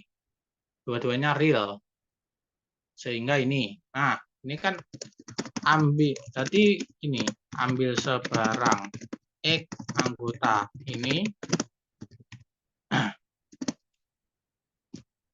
pilih Y sama dengan X, jelas anggotanya ini. Y sama dengan negatif X. Kalau X-nya bilangan real, maka negatifnya juga juga di bilangan real. Sehingga X tambah Y itu X tambah negatif X. X tambah negatif X itu 0. Maka pernyataannya bernilai benar. Sekali lagi kalau mau mau mengatakan pernyataan itu benar apa salah, pakai feeling dulu. Pakai perasaan dulu. Pakai intuisi. Dia itu benar apa salah sih? Nih, ada X untuk setiap Y. Berarti kan X-nya dipilih dulu berapa, dia harus berlaku untuk semua Y. Benar apa salah? Ini kalau yang udah terbiasa ini langsung dicap. Ini itu salah. Kenapa? Karena untuk tidak ada X anggota bilangan real sehingga untuk setiap Y anggota himpunan bilangan real berlaku ini X tambah Y sama dengan 0. Atau kita kasih contoh. Misalkan dipilih X sama dengan 1, maka terdapat ini karena ini kan yang Y-nya ini kan untuk setiap. Berarti kalau mau menyangkal itu nyangkalnya kan pakai contoh. Terdapat Y sama dengan yang paling enak ya 1, 0 aja wis. Ini anggota ini. 1 ini anggota himpunan bilangan real. Sehingga X tambah Y itu sama dengan 1 tambah 0, itu sama dengan 1. 1 itu tidak sama dengan 0. Maka pernyataannya salah. Bernilai salah. Wah, bernilai salah benar-benar. Nah, yang E ini terdapat X, terdapat Y, sehingga ini ya udah karena ini kedua-duanya terdapat ya udah tinggal pilih aja. Pilih X sama dengan 1. Kok 1 terus sih? Biar anu aja biar sangar. X sama dengan E. Bilangan Euler. Bilangan Euler itu termasuk himpunan bilangan real, anggota himpunan bilangan real. Dan Y sama dengan negatifnya. Sehingga X tambah Y itu E tambah negatif E. Perlu diubah perilaku dari sekarang. Kalau kayak gini, tambah negatif itu jangan dibiasakan. Kan ini X-nya ini E, terus Y-nya negatif E, terus pernyataannya X ditambah Y. Nah itu jangan dibiasakan langsung gini, E dikurangi E. Ini nggak sistematis, nanti malah menyusahkan kalian sendiri. Jadi urut, X tambah Y berarti X-nya ditulis, X-nya tadi apa? E, terus ditambah Y, Y-nya apa? Negatif E. Nah gini. Meskipun maknanya sama, tapi dibiasakan nulisnya runtut gitu. Biar biar melatih aja, biar kita bisa nulis secara sistematis. Nah, baru setelah ini E tambah negatif E. Nah, ditambah negatif berarti sama dengan dikurangi ini. E dikurangi E apa? 0. Maka pernyataannya bernilai benar. Yang F, untuk setiap X ada Y. Tapi ini diingat, universe atau semestanya itu berbeda. Yang tadi itu bilangan real, ini bilangan asli. Ada nggak kalau kita ngambil sembarang bilangan asli, ada nggak bilangan asli lain kalau dijumlahkan hasilnya 0? Nggak ada. Kenapa? Karena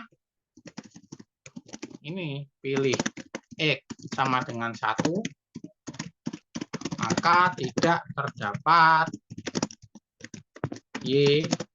Oh ya, ini 1 ini anggota bilangan asli tidak terdapat bilangan asli yang memenuhi ini. Sehingga, atau yang memenuhi juga boleh. Gantung. Maknanya sama. Sehingga, sedemikian sehingga, sedemikian hingga. Yang memenuhi itu mirip-mirip semua. Tinggal penggunaannya yang lebih cocok dilihat, dibaca itu yang mana. X tambah Y itu yang nilainya sama dengan 1 tambah Y itu sama dengan 0. Catatan. Negatif 1 itu bukan anggota dari bilangan asli. Pasti ada yang kepikiran, kenapa Y-nya nggak dipilih negatif 1? Karena ini yang dibilang itu Y-nya bilangan asli. Bilangan negatif 1 kan bukan bilangan asli. Maka pernyataannya bernilai salah. Nah, yang G, untuk setiap X, untuk setiap Y bilangan bulat, terdapat Z bilangan bulat yang memenuhi ini. X tambah Y tambah Z sama dengan 0. Ini pasti kalau masih awal-awal masih bingung. Tapi kalau udah terbiasa ini, walah ternyata gampang. Ambil sebarang X anggota bilangan asli, Y-nya juga anggota bilangan asli. Nah, karena ini kan bilangnya terdapat Z. Nah, ya udah berarti pilih aja. Z-nya itu sama dengan negatifnya. Negatif dari X tambah Y. Jelas, dia juga anggota bilangan. Kok asli sih bulat? Ambil sembarang X bilangan bulat, Y-nya bilangan bulat. Maka kita bisa pilih karena ini pernyataannya terdapat Z. Berarti pilih Z-nya ini sehingga X tambah Y tambah Z, X-nya tetap, Y-nya tetap, Z-nya jadi negatif X tambah Y. Nah, dibiasakan nulisnya gini. Baru X tambah Y dikurangi dalam kurung X tambah Y. Jadi X tambah Y kurangi X kurangi Y, baru dikurangkan X kurangi X 0, Y kurangi Y 0. 0. Maka pernyataannya bernilai benar. Oke. Sampai sini dulu. Ada yang ditanyakan apa enggak? Karena pembahasan soalnya udah selesai. Apa mau ngelanjutkan yang ini tadi? Salah ini saya ngambil soalnya.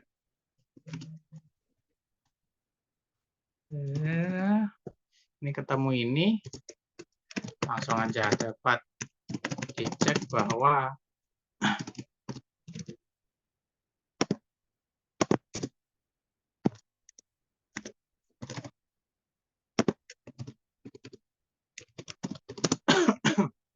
dua 12/6 itu 2. Negatif 8/6, negatif 4/3. Kalau X-nya 2, dicek di sini, di syaratnya. 2 kali 2 kuadrat, 8. 8 tambah 4. 12 kurangi 1, 11. 11 kurang dari 0, salah. Berarti X sama dengan 2 tidak memenuhi. Terus yang negatif 4/3 ini dicek di sini. 2 kali 16, 16/9. 32/9. 32/9 dikurangi 8/3. 8/3 itu sama dengan 24. 24/9. 32 kurangi 24, 8. Negatif 8/9 kurangi 1. Negatif. Berarti yang syarat pertama memenuhi, yang syarat kedua negatif 4/3 dikuadrat 16/9. Ditambah lagi, dikurangi negatif 16/9. 8/9 tambah negatif 32. 32 ya. 16/3 deh, 16/3. 16/3 itu sama dengan 48. 48/9 tambah 16/9, 64/9. 64/9 dengan 6 itu lebih besar 64/9. Berarti ini positif. Jadi sedangkan X sama dengan negatif 4/3 memenuhi.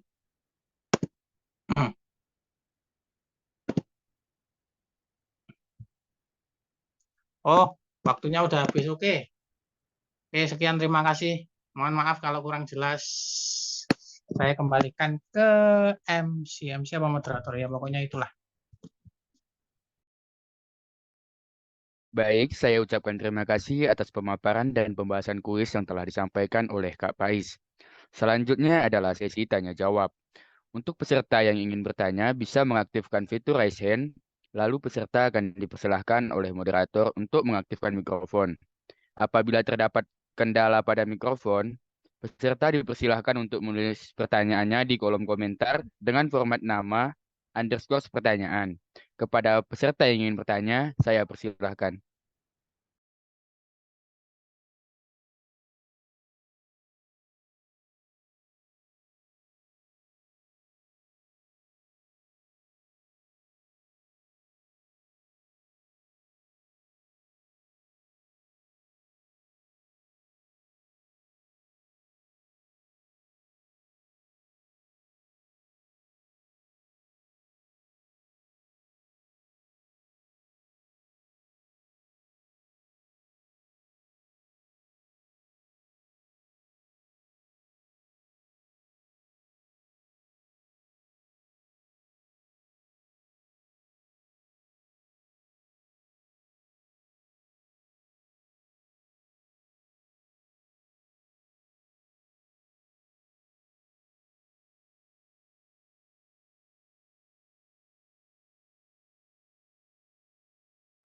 Baik, saya ulangin sekali lagi kepada peserta yang ingin bertanya, bisa mengaktifkan fitur raise hand-nya.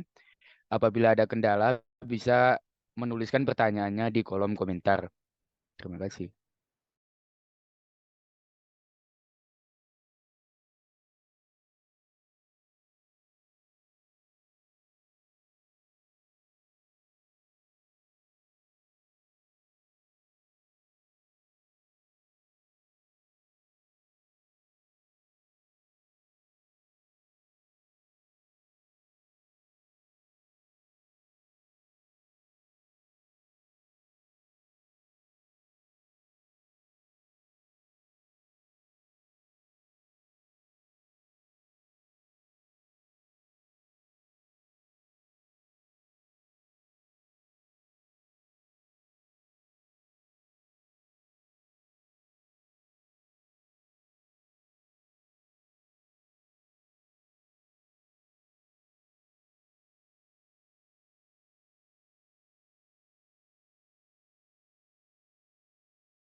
Baik, saya ulangi kembali. Bagi peserta yang ingin bertanya, bisa mengaktifkan fitur raise hand. Apabila ada kendala di fitur raise hand, me- bisa menuliskan pertanyaannya di kolom komentar. Terima kasih.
Baik, pertanyaan pertama dari Kak Putri. Untuk pertanyaannya, apa perbedaan selisih dan selisih simetris ya Kak? Dan bisa tolong kasih contoh soalnya? Terima kasih. Baik, untuk tentor dipersilakan untuk menjawab. Oke, Pertanyaannya perbedaannya ya. Emang kalau dari kalimat bahasa Indonesianya itu mirip, yang satunya selisih, yang satunya selisih simetris. Mana tadi ya operasi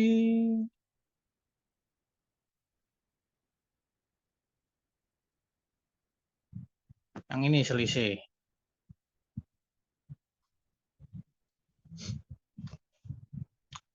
Himpunan A dengan himpunan B. Terus ini didefinisikan himpunan A dikurangi B, selisihnya. Secara simboliknya ini, secara definisi matematikanya. Syarat apa ya? Isinya itu ya semua X yang bukan di anggota B. Syarat keanggotaannya dia harus di anggota A. Kalau bingung baca yang ini, baca yang satunya. Isinya itu X. X-nya yang gimana? X-nya itu dia itu anggota A. Dan ini ada dan. X-nya bukan anggota B.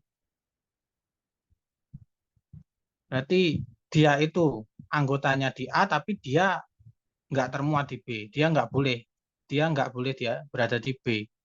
Jadi di selisihnya ini nggak ada anggota B. Dia itu isinya semua anggota di A, tapi yang di B itu dibuang gitu, istilahnya dibuang. Makanya di sini dapat diartikan selisihnya A dikurangi B itu sama dengan A diiris dengan komplement B atau yaitu B aksen. A diiris dengan B aksen. Contohnya apa? Ini W. W kan himpunan semua bilangan cacah. Bilangan cacah kan mulainya 0, 0, 1, 2, 3, dan seterusnya ke kanan. Sedangkan yang N itu kan himpunan semua bilangan asli. Nanti kan mulainya dari 1, 2, 3, dan seterusnya ke kanan. Makanya ini selisihnya. Ini selisih ya, bukan selisih simetris. Ya, isi anggota dari W dikurangi N ini, isinya itu semua anggota di W, tapi bukan di N, bukan anggota N. Berarti X, di mana X anggota himpunan bilangan, X itu bilangan cacah, X anggota himpunan semua bilangan cacah, X elemen W, dan juga X bukan elemen N. Nah, padahal X bukan elemen N, tapi dia anggota elemen W itu yang memenuhi cuma 0 aja. Makanya di sini W dikurangi N itu sama dengan himpunan yang isinya anggotanya cuma 0. 0, anggotanya 0. Udah itu.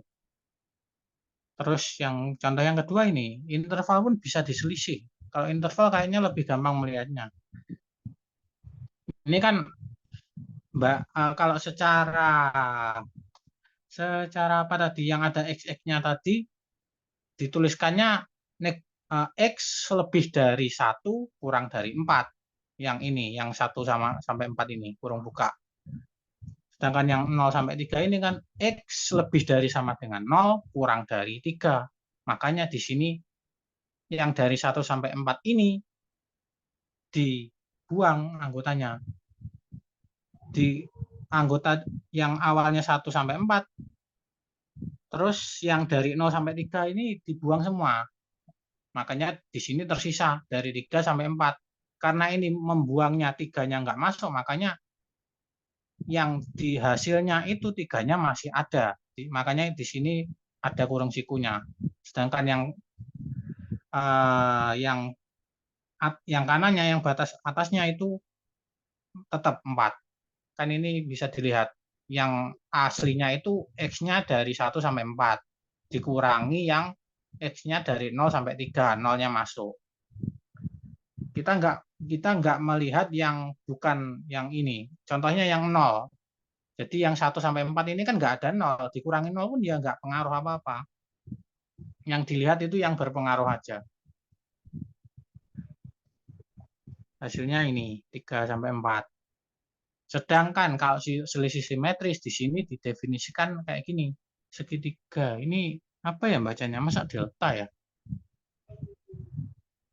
Oh, ini ada beberapa buku yang mengistilahkan ini jumlah simetris. Ada yang nulisnya plus. Kalau tadi kan min, yang ini plus. Definisinya ya udah kayak gini, mau diapa-apain ya nggak bisa. Ya dari definisinya udah dikatakan gitu. A selisih simetris B itu ya A selisih B dari himpunan yang A selisih B, terus sama yang himpunan yang B selisih A itu digabung di union ini. Jadinya ya udah kayak gini aja. Contoh yang ini tadi W sama N. Nah, berarti W-nya dulu diselisih dengan N. W dikurangi N kan tadi isinya himpunan yang anggotanya 0. Sedangkan N diselisih W itu himpunan kosong. Kenapa? Karena semua anggotanya di N itu termuat di W, makanya di cara memandangnya gampangnya ya yang kecil dikurangi dengan yang besar, himpunan bagian dikurangi himpunan induknya, berarti ya udah nggak ada sisanya, isinya ya kosong, nggak ada anggotanya, makanya jadinya himpunan 0 dari yang tadi W kurangi N kan himpunan yang isinya 0 digabung dengan himpunan kosong, makanya hasilnya ini himpunan isinya 0. Sedangkan yang ini 14 0,3 ini ngambil yang dari yang tadi 3 sampai 4 itu yang A dikurangi B, sedangkan yang B dikurangi A, X lebih dari sama dengan 0 kurang dari 3 dikurangi dengan X yang lebih dari 1 kurang dari 4. Makanya ini ketemu 0 sampai 1. Karena mereka nggak bisa dijadikan satu interval, makanya ini dikasih tanda gabungan. Udah gini aja wis. Karena mereka itu terpisah. Ini dari 0 sampai 1 terus lompat dari 3 sampai 4. Nggak bisa diapa-apain. Ini udah bentuk paling sederhana, nggak bisa digabung jadi 0 sampai 4 itu nggak boleh. Ini kan bacanya X lebih dari sama dengan 3 kurang dari 4 atau X lebih dari sama dengan 0 kurang dari sama dengan 1. Gitu. Apakah terjawab?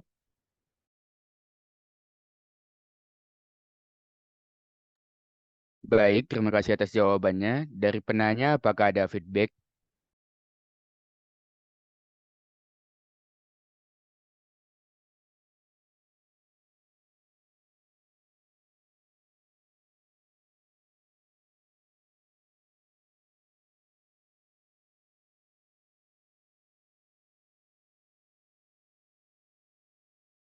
Ya bukunya nanti saya share.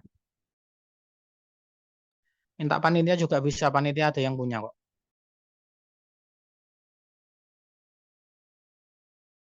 Baik, dari Kak Putri sepertinya sudah cukup. Untuk selanjutnya, yaitu pertanyaan selanjutnya dari teman-teman, apakah ada yang ingin ditanyakan? Bisa mengaktifkan fitur raise hand. Ya. Untuk penanya kedua dari Kak Intan Fibriana Amukri, pertanyaannya, Kak izin bertanya untuk bab 3 masih kurang paham cara memberi label.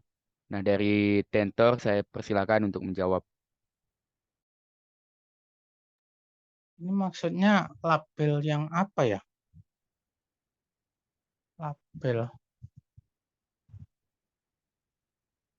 Yang bab 3 bukunya.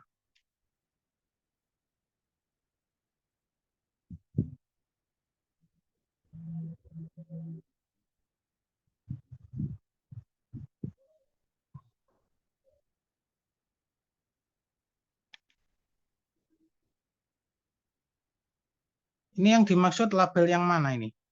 Label tabel. Tabel sama label itu beda loh ya. Oke, bentar tak share. Tabel bukan label. Label itu kan ini apa kayak ada isinya air, ditulisi label AIR, air itu label. Kalau tabel itu yang bentuknya kayak gini, kotak-kotak, ini namanya tabel. Beda ya. Oke. Contoh ini. mana toh yang awal? Berarti yang awal, ini. Nah, contoh ini ada tabel, mau ngecek tabel kebenaran konjungsi sama disjungsi. Yang dikonjungsi itu pernyataannya apa? Ini dimisalkan pernyataannya ada dua, P sama Q. Yang mau dicek kan tabel kebenaran P dan Q. Yang satunya itu P atau Q. Jadi kita harus buat dulu tabel kebenarannya P, terus sama yang Q dulu. Cara buatnya itu biar lebih runtut. Nulis bab 3 di predikat kalkulus.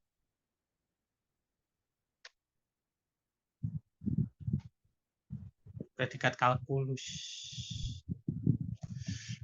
Ya udah tak buka murah sih ya.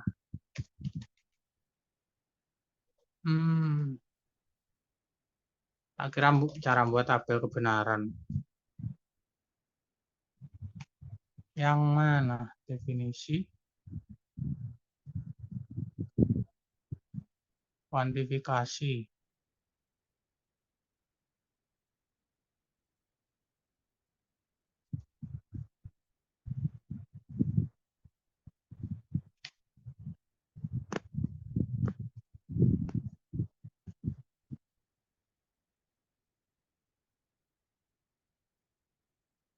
Kuantifikasi.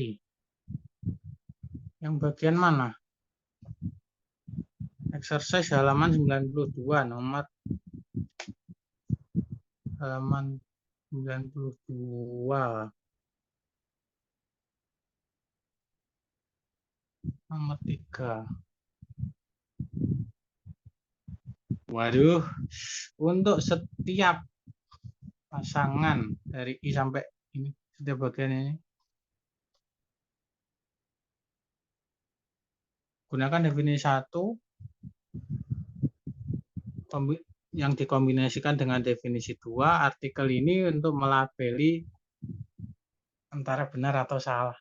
Oh alah, ngatakan dia benar atau salah. Jadi ini soalnya beranak ya. Terus ini mintanya dibuat matriks 8 kali 6. 8 kali 6. Kenapa 8? Karena ini ada 8. Anunya A sampai H. Terus 6, 6-nya itu banyaknya kolom. Kolom pertama ini X genap, X. Terus kolom kedua ini, kolom ketiga ini sampai 6. Berarti ya gini. Ini perlu tak buat.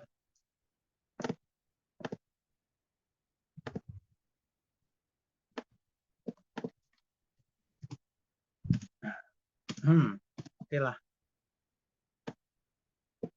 Semoga kelihatan.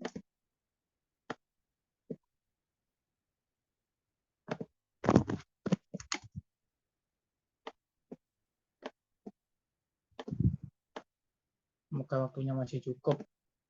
Jadi ini perlu buat matriks ukurannya 8 kali 8 kali 6. Ini terus ini 8 kali 6 berarti ke bawahnya 8, ke kanannya 6. Mana ini? Ke bawahnya 1 2 3 4 5.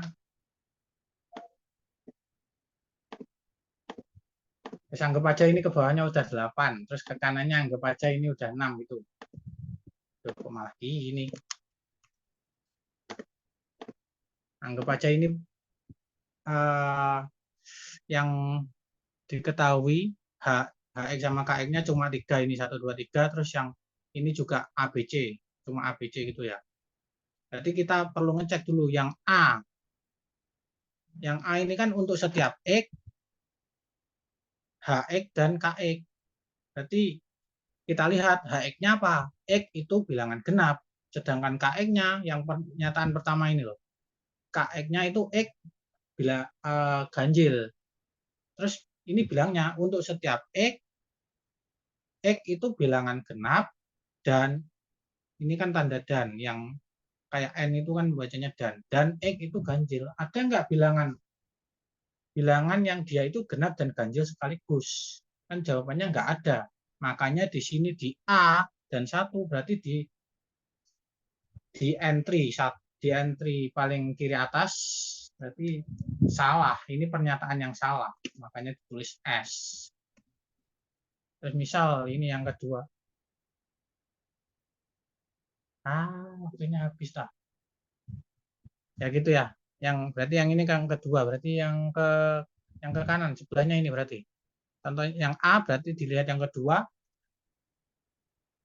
Untuk setiap X, HX, dan GX. Berarti X adalah kelipatan bilangan bulat dari 4, X adalah kelipatan dari 7. Berarti ada nggak bilangan bulat yang dia kelipatan 4 dan dia bilangan kelipatan 7? Kan nggak selalu. Contohnya 4. 4 itu dia kelipatan 4, tapi dia itu bukan kelipatan 7. Contoh lagi 7. Contoh lagi 14. 14 itu kelipatan 7, tapi dia bukan kelipatan 4. Berarti ada X yang buat KX-nya itu benar, HX-nya salah. Dan sebaliknya, yang buat HX-nya benar, KX-nya salah. Padahal ini kuantornya untuk setiap. Dan tanda hubungnya dan. Nah, makanya dia juga salah. Berarti di baris 1 kolom 2 ditulis S. Gini mungkin memang dimaksud gini. Karena ini aku bacanya spontan. Mungkin gitu. Oke. Karena waktunya udah habis, jadi udah gitu aja. Terima kasih. Baik, karena waktunya telah berakhir, maka sesi tanya jawab ini telah berakhir. Saya sampaikan terima kasih banyak kepada Tentor atas materi yang telah diberikan hari ini. Selanjutnya, saya akan memandu dokumentasi bersama Tentor. Bagi teman-teman peserta, dimohon untuk menyalakan kameranya.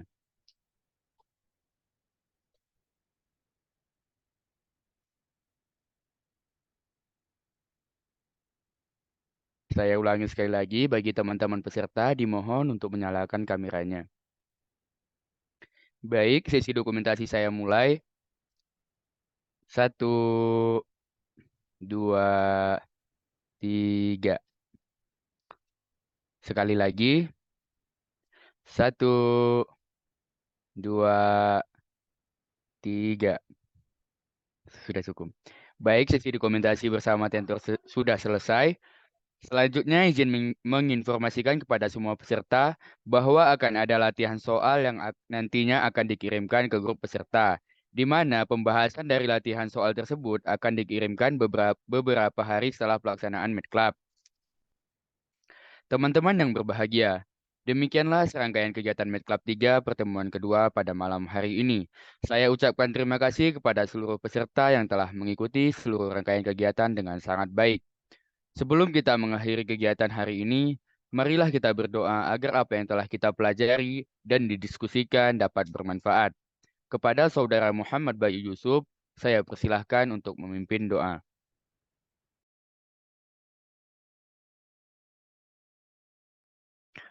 Assalamualaikum warahmatullahi wabarakatuh. Selamat malam dan salam sejahtera untuk kita semua. Hadirin yang berbahagia, telah sampailah kita di penghujung acara pada malam hari ini. Sebelum kita mengakhiri kegiatan kita kali ini, marilah kita berdoa dengan khusyuk dan ikhlas. Izinkan saya untuk memimpin doa dengan cara muslim. Untuk yang non-muslim diperkenankan berdoa sesuai kepercayaan dan agamanya masing-masing. A'udzubillahi minasyaitonirrajim. Bismillahirrahmanirrahim. Allahumma sholli ala Sayyidina Muhammad wa ala ali Sayyidina Muhammad. Alhamdulillahi Rabbil Alamin. Hamda syakirin, hamda na'imin, hamda yuafi ni'amahu yukafi'u mazidah. Ya Rabbana lakal hamdu kama yang bagi li jalali wajikal karimi wa azimi sultanik. Allahumma sholli wa sallim ala Sayyidina Muhammadin wa ala alihi wa ashabihi ajma'in. Ya Allah yang Maha Penyayang, hanya rahmat dan kasih sayang-Mu lah sehingga segala aktivitas kami dalam acara Med Club 3 ini berjalan dengan lancar. Walaupun menguras waktu, tenaga, dan juga pikiran. Ya Allah, hari ini kami berkumpul pada acara Med Club 3 ini, memanjatkan puji syukur kepadamu atas rahmat, hidayah, dan taufik yang telah Engkau berikan kepada kami. Ya Allah, Berkahilah segala aktivitas kami selama dalam mengikuti rangkaian acara kami, dan jadikanlah sebagai amal ibadah di sisimu. Untuk itu, ya Allah, tetapkanlah rahmat dan kasih sayang-Mu kepada kami, dan jadikanlah kegiatan ini sebagai kegiatan yang Engkau ridhoi. Ya Allah, berikan salawat dan salam-Mu kepada Nabi Muhammad Sallallahu Alaihi Wasallam. Rabbana atina fid dunya hasanah wa fil akhirati hasanah wa qina azabannar. Wa sallallahu ala sayyidina Muhammad wa ala ali sayyidina Muhammad. Walhamdulillahi rabbil alamin. Wassalamualaikum warahmatullahi wabarakatuh. Waalaikumsalam warahmatullahi wabarakatuh. Amin, amin, amin ya Rabbal Alamin. Saya ucapkan terima kasih banyak kepada Saudara Bayu atas pembaca doanya. Kepada para peserta, jangan lupa mengisi link presensi yang akan dikirimkan pada kolom chat Zoom. Baik, untuk acara selanjutnya adalah sesi dokumentasi. Kepada teman-teman peserta yang berkenan on-cam bisa mengaktifkan kameranya.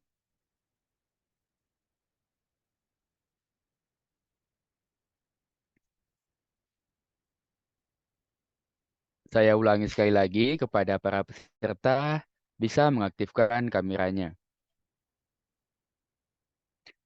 Baik, dokumentasi ini akan saya pimpin sebanyak 5 kali ataupun 5 slide. Untuk slide pertama, 1, 2, 3. Baik, selanjutnya slide kedua, 1, 2, 3. Selanjutnya slide ketiga, 1, 2, 3. Baik, untuk slide keempat, 1, 2, 3. Yang terakhir, slide kelima, 1, 2, 3. Baik,